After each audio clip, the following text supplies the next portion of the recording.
ആദ്യം പുനരധിവാസവുമായി എത്തുന്നത് ലീഗാണ് എന്ന പ്രത്യേകത കൂടിയുണ്ട്.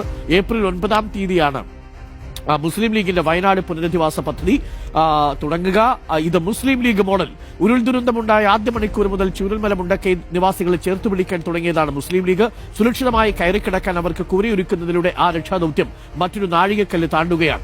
8 സെന്റിൽ 1000 ചതുരശ്രയടി വിസ്തീർണമുള്ള 105 വീടുകളാണ് മുസ്ലിം ലീഗ് ഒരുക്കാൻ പോകുന്നത് എന്നതാണ് പ്രധാനപ്പെട്ട കാര്യം. സമയബന്ധിതമായി നിർമ്മാണം പൂർത്തിയാക്കാൻ സംവിധാനമുണ്ട്. മുസ്ലിം ലീഗ് കൈവച്ച് കഴിഞ്ഞാൽ പിന്നെ ആ കാര്യത്തിൽ മറ്റ് ബുദ്ധിമുട്ടുകളൊന്നുമില്ല. വളരെ പെട്ടെന്ന് കാര്യങ്ങൾ നടപ്പിലാവും എന്നുള്ളതാണ്. എന്തായാലും മാതൃകാപരമാണ്. അപ്പം ദുരന്തത്തിൽ 2 പക്ഷമില്ല, ദുരന്തത്തിൽ ജാതിയില്ല, മതമില്ല, രാഷ്ട്രീയമില്ല, ഒന്നുമില്ല, മനുഷ്യനേ ഉള്ളൂ എന്നുള്ള ആ സന്ദേശവുമായി ഇന്ത്യൻ യൂണിയൻ മുസ്ലിം ലീഗ് കർമ്മരംഗത്തുണ്ടാവും. ഈ 105 വീടുകൾ അതുകൊണ്ട് തന്നെ വളരെ വേഗം പൂർത്തിയാവണം.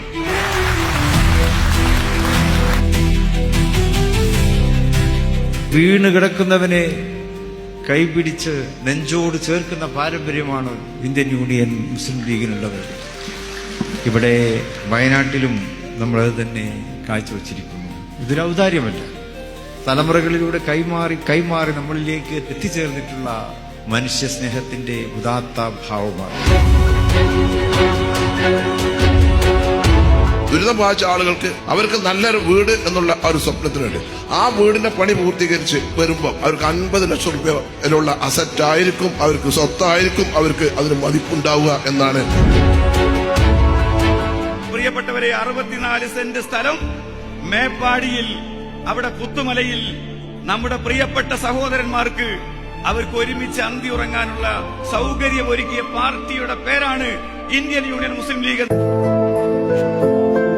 ഇത് നമുക്ക് അഭിമാനകരമായ നിമിഷമാണ്. നമുക്ക് ദുരന്തങ്ങൾ പലതും ഉണ്ടാവുമ്പോൾ ഇത്രയേറെ കാര്യങ്ങൾ നമുക്ക് ചെയ്യാൻ സാധിച്ചു. മുസ്ലിം ലീഗ് എന്നുള്ള ഈ ഒരു പ്രസ്ഥാനം ഇത് കേവലം അധികാര രാഷ്ട്രീയത്തിന് വേണ്ടി മാത്രം നിലനിൽക്കുന്ന ഒന്നല്ല. അതിലില്ലാത്ത മേഖലയിൽ നമുക്ക് കീഴടക്കാൻ സാധിക്കും എന്നതിനുള്ള ഉദാഹരണമാണ് ഇന്ന് നമുക്ക് കാണിച്ചു കൊടുക്കാൻ സാധിച്ചിട്ടുള്ളത്. ദുരന്തബാധിതരെ പുനരധിവസിപ്പിക്കാൻ റീഹാബിലിറ്റേഷന്റെ പ്രോജക്റ്റിൽ ഒരു മാതൃകയായി ഏത് പ്രോജക്റ്റാണ് പഠിക്കാൻ വേണ്ടി നമുക്ക് നോക്കേണ്ടത് എന്ന് ആരെങ്കിലും തീരുമാനിച്ചാൽ അവർക്ക് വന്ന് കാണാനും പഠിക്കാനും മാതൃകയാക്കാനും കഴിയുന്ന ഒരു റീഹാബിലിറ്റേഷൻ പ്രോജക്റ്റ് ആയിരിക്കും മുസ്ലിം ലീഗിന്റെ ഈ പ്രോജക്റ്റ് എന്ന് നമുക്ക് അഭിമാനത്തോടെ പറയാൻ സാധിക്കും.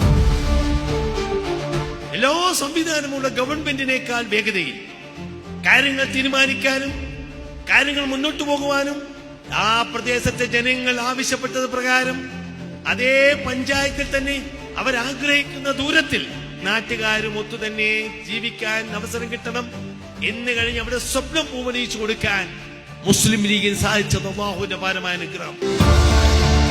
രാഷ്ട്രീയത്തിന്റെ സാധാരണ വഴികളിലൂടെ മാത്രമല്ല ലീഗ് സഞ്ചരിക്കുന്നത്, ലീഗ് നിൽക്കുന്നിടം പുതിയ വഴികളാവുകയാണ് എന്നതാണ് മുസ്ലിം ലീഗിന്റെ ചരിത്രം.